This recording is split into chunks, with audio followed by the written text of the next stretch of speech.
Hi, I'm Dr. Brian Curtice with Fossil Crates, and we're here to celebrate the 2022 Chewly Championship Herbivore Division. What? Yes, indeed. We've added a brand new division this year, the Ultimate Herbivore, the Champion. And the reward for the finalists, the Chomp of the herbivores, they get to take on the King Predator. And with T-Rex retiring, yes, T-Rex has sat down. He's joining the announcer booth. The reigning, defending, undefeated Chomp, it's wide open.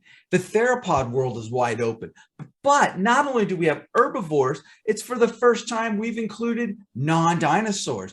We have mammals. We have hair in the tourney. So we're going to start off with, I'm just going to be a homer. I'm a sauropod specialist, and the number one seed, to no one's surprise, is Diplodocus. What's Diplodocus? The long-necked, long-tailed, light-bodied tetrapod with a tail for days, a whip at the end, and one of the absolute delightful critters. Now, this is a light Diplodocus at 10 pounds because that was our weight limit cap, 20,000 10 pounds. tons. So 10 tons. We cut it off at the top. 10 pounds. Wow. Oh, no. He's done. He's done. 10 pounds, 10,000, 20,000 pounds. So what we've got here is the number one seed. I'm having him winning everything. Nothing's going to stop at Diplodocus, but I'm a homer. That's why I brought on some specialists to provide some balance to my insanity. We have with us today Colin Boisvert, dinosaur paleontologist out of Brigham Young University's Museum of Paleontology, and Taylor Oswald, another dinosaur paleontologist out of the Brigham Young University Museum of Paleontology. These two fine young lads are up-and-coming paleontologists who are here to set me straight on each of these matchups, because the number one matchup is Diplodocus, number one seed, Edmontosaurus, number 8 seed. I have Diplodocus running through sleepy Edmontosaurus, even though Edmontosaurus is also 10 tons, 20,000 pounds, and half the length, but who's got the length? The Diplodocus tail may have broken the speed of sound, acted as a bullwhip. Diplodocus can hop up on its hind legs and crash down with thumb spikes. The animal has thick skin and can do no wrong. And what does a duck-billed dinosaur have? Some kind of mittens that maybe could box. And if it tries to do some tail work, come on, there is no finer tail in all of dinosaurdom than that of Diplodocus. But again, I'm a homer. I'm going to turn over to you two. You're forgetting the sound. The sound. Edmontosaurus might be able to use its bellowing voice chamber, even though it doesn't have one of the horns, or sorry, one of the crests. It might be able to use that, though, to kind of disorient this sauropod, because they didn't have to deal with ornithopods yet that were able to do that, as far as we can tell, right? Camptosaurus was kind of this quiet animal. So I'm thinking, there's no reason to think a Camptosaurus would be any louder or quieter than an Edmontosaurus. I'm thinking Diplodocus takes this first round. I also believe Diplodocus. Edmontosaurus, like you said, it's got mittens. It or can't, hooves. Hooves. Maybe something, not claws.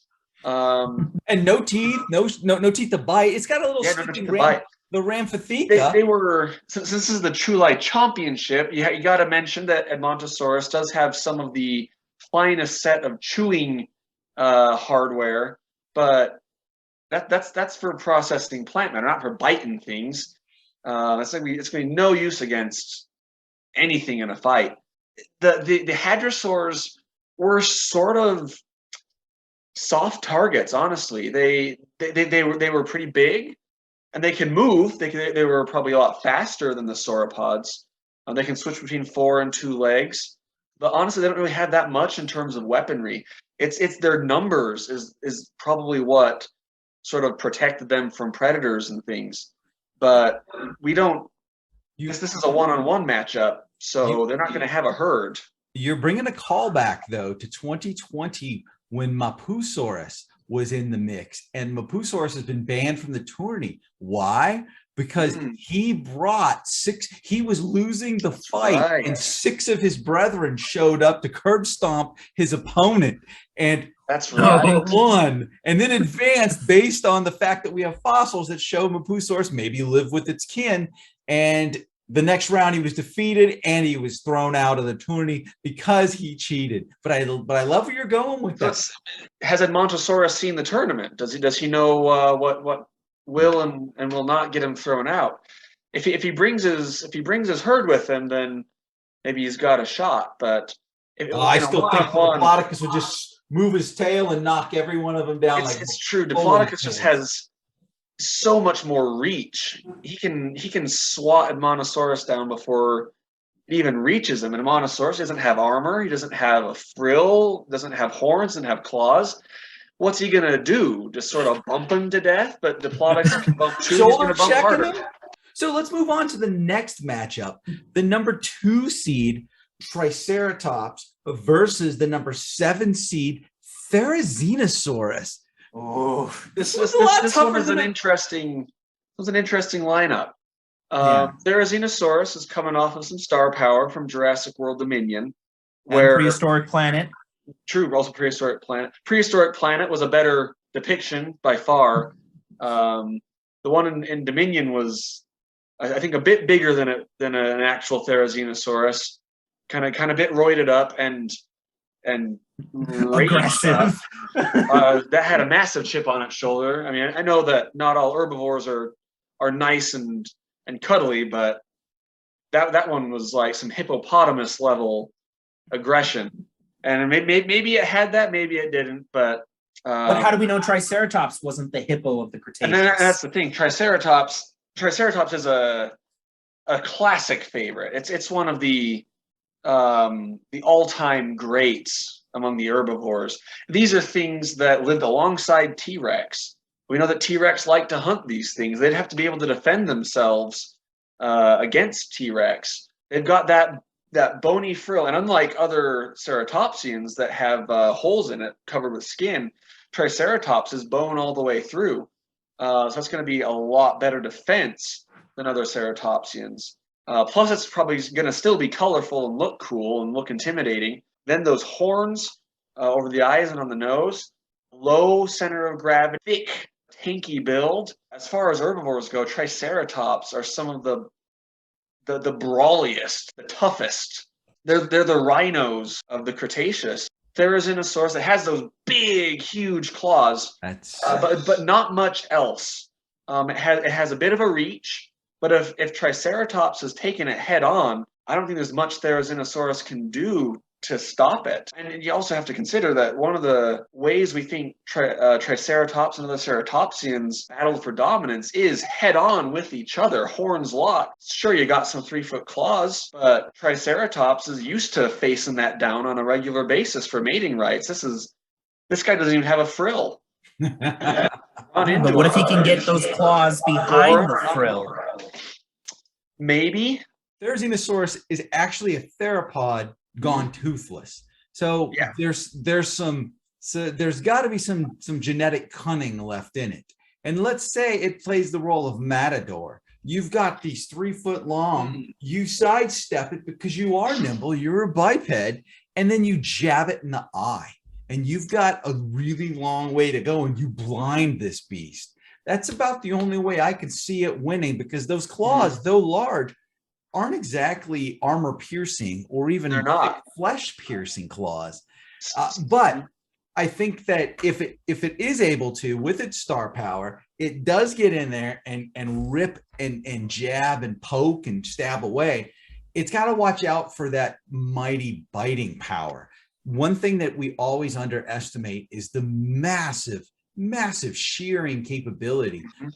And I know, Colin, when I was there at BYU last, we were looking at that gigantic Triceratops on display with that. Oh, yeah. Just, it looks like a bunch of bolt cutters. Could remove a hand. I'm excited about it, though, because Therizinosaurus is a very popular dinosaur, a lot more popular than I realized. But Triceratops is the classic. It's iconic. It's. I think Triceratops also has a chip on its shoulder, because you could argue it should have been the number 1 seed. I probably would have put it at the number 1 seed. Nothing against the plugs. If it were a bigger sauropod, like Brachiosaurus, I pulled rank as the founder of the championship. I pulled rank and put my beast number 1 to give him favorable matchups. Moving on to the next competitors. This one's a bit interesting. Ankylosaurus, which is one of my favorites, is up against Megatherium. And Colin, you had a visceral reaction earlier.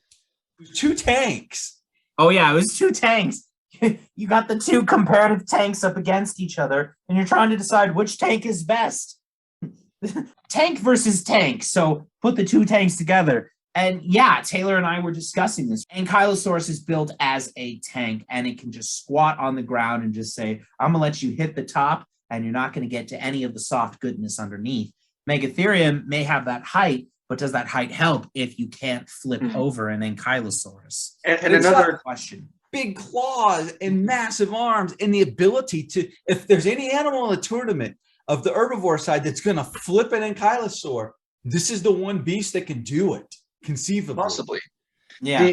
Another thing to consider is just the different types of weaponry that they're both kind of got the armor. Ankylosaurus has heavier armor and a lower center of gravity. Hey, can you talk about the armor? Because not everyone might know about Megatherium having osteoderms. So Megatherium, they're hairy like mammals, but underneath their skin, they had these little bone plates, kind of like chainmail. So it's basically chainmail versus plate mail. Both are effective in a head-to-head matchup.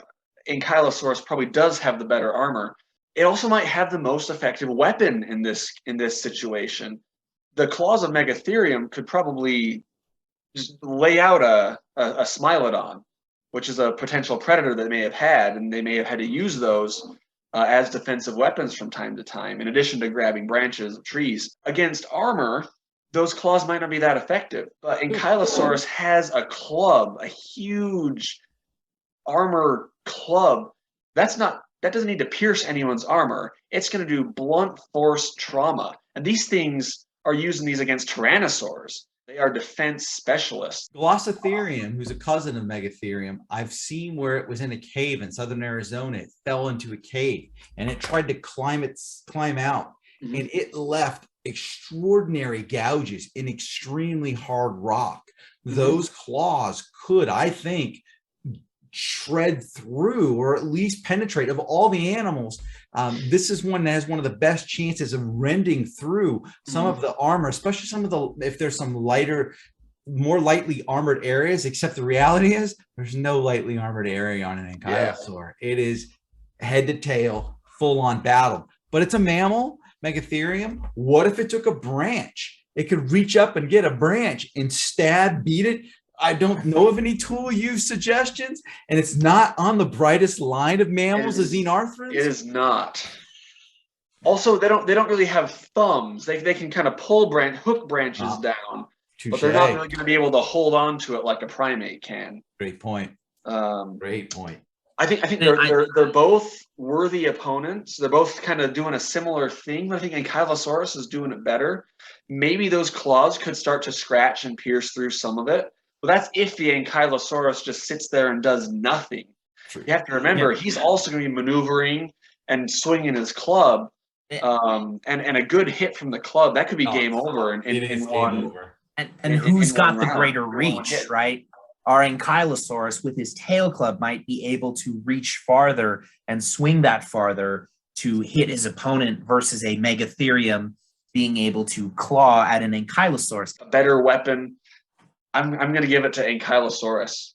Ankylosaurus does have a cousin literally named Zul Christahivasser, Zul Destroyer of Shins. So who's to say Ankylosaurus isn't destroying shins as well?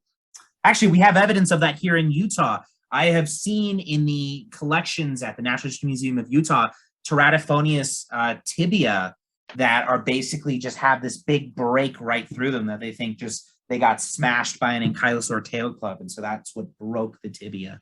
Ankylosaurs don't mess around. They're excellent at defense. So moving on to this number 4 versus 5 spot is just so tough. We went through it in the carnivores and we vacillated and agonized, and we're going to do it again because the number 4 seed, which used to be called Mastodon, but is now called Mammut Americanum, squaring off against the icon Stegosaurus, who's number 5 seed. This one hurts me. Me. I love Stegosaurus. It's one of my favorite dinosaurs, one of my favorite herbivorous dinosaurs. But as far as mammals go, mastodons are some of my all-time favorites. And I'm from Michigan. The Mastodon that's our state fossil. And I really want to support the Mastodon.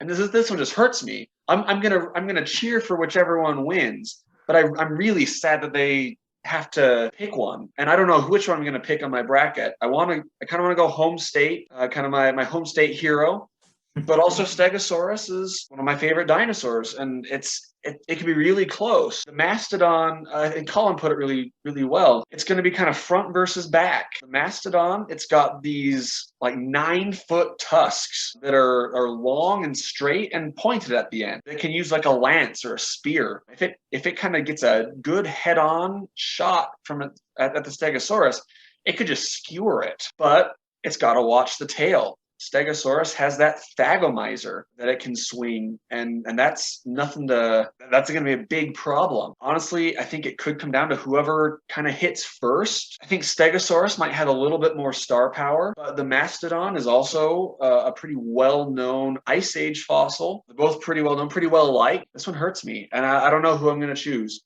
I might give it a little bit more to the Stegosaurus, but I really want the Mastodon. I went with Stego, not to be a dinosaur supremacist, but at least out of my current knowledge, I don't know of any evidence we have for predators that were injured in the line of duty taking on mastodons, right? Like we know mammoth tusks were used as shovels, and I would need to look up more about mastodon tusks, what they were used for, likely brawling with each other. We just also haven't found evidence of that, unlike we have with mammoths. Meanwhile, we know for a fact we have found Allosaurus, especially vertebrae, with holes that have been punctured by Stegosaurus thagomizers. There's the one Allosaurus that was killed when it got hit in the pubis with a thagomizer. So we know this animal is using its weaponry to take out, right, the butcher of the Jurassic. And so it's a confirmed kill list, confirmed weapon versus a potential weapon that we believe it obviously used for. Though we do have modern analog for mastodons, they're proboscideans. Modern elephants are thought to have behaved and done a lot of similar things to the mastodons and mammoths. And there are very few predators nowadays, or even herbivores for that matter, that will dare tangle with an elephant. And usually it doesn't end up for them very well. We've talked about the tusks and how the mastodon has those straight tusks. Stegosaurus has plates, which may or may not come into play to try to offset some of those as the tusks come in. But the mastodon is the smartest animal in the tournament by far. This is true. There's no animal, herbivore or carnivore, that has its level of cunning and intellectual acuity. And it has a prehensile trunk that could wield weapons. So we're dealing with an animal that is able to size up and come up with a battle plan on the fly. Conversely, Stegosaurus is laughably one of the tiniest brain dinosaurs. They're the size of a literal walnut versus a brain that's the size of its pelvis, of the Stegosaur pelvis.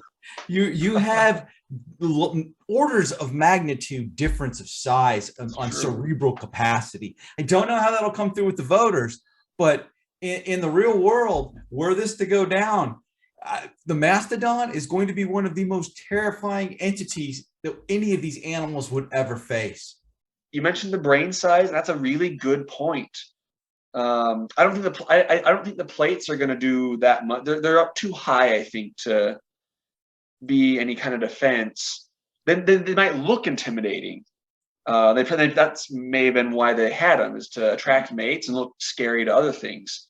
But I don't see them as very much of a defense. If the mastodon can watch the tail, which it might be smart enough to figure out, it might just be able to pull it off. The bull elephants, they bull into things. And one stomp on the head and Stegosaurus is dead. A glancing blow and it's dead. It's such a tapered, like you said, Colin, it's a back versus front war. And I don't know how the voters are going to go. Both of these animals are popular. I don't know who's going to win this matchup. I can tell you, I'm excited that it came out this way, and I don't want to look ahead to the second round, but when you're filling out your bracket, you do, and your heart's broken because there's so many that you just don't know how it's going to go. Yeah, And we'll come back and talk about round one's results here when they're all in the books. And then we'll talk about round two and see what happens. Ultimately, the chomp for the herbivorous chomp will face off against the carnivorous chomp in the ultimate chomp battle. So very excited to see who is the representative on either side. But between now and then, we've got a whole lot of conflict going on. So this is Dr. Brian Curtice. And I'm Colin Boisvert. I'm Taylor Oswald. And we're saying thank you all kindly and adios.